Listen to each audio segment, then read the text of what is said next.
It had rained pretty good the night before and, well, for a few days before that, too. So I headed up to Highwood Pass thinking it might be kind of refreshing up there. But before I headed up to the summit, I stopped and took advantage of the morning light. Down here along the Highwood River, it was shady on one side and bright and sunny on the other.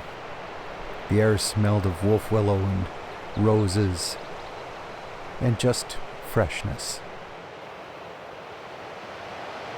All that rain had got the Highwood flowing pretty good. The water was up and dirty, but it's settling down pretty quickly. Another week, it'll be fishable. I kept on going toward the pass now, with the clouds shifting across the mountain peaks, and mist in the valleys, which kind of distracted me, so I took a side road and went looking for wisps. They moved pretty quickly, but I managed to sneak a few pictures. After that, Cataract Creek. But the wind was starting to blow up there, so, well, I just turned around and came back again. I'm kind of glad I did, because even up there, traffic was building. Etherington Creek was nice and quiet, though. Well, except for the rushing water.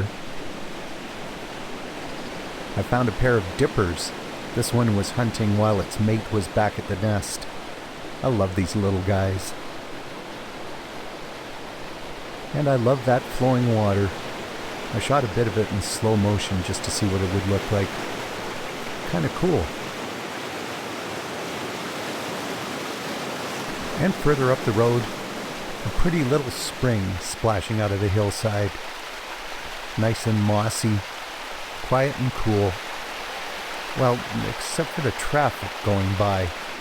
People were actually stopping and rolling down their windows to look at me lying in the ditch. But I continued on toward the pass and, well, you know what? There were just too many cars, too many people. Not enough Columbia ground squirrels. So I turned around.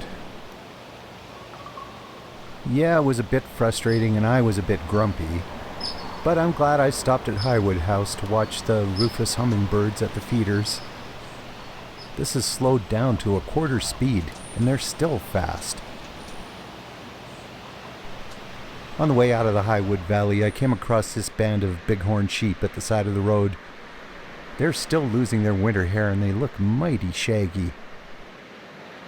They really like this spot for licking up minerals. You can almost always see them here. Yes, Highwood Pass is a beautiful spot for wildlife and humans. So of course I'll go back up there again, and maybe next time I won't be quite so grumpy.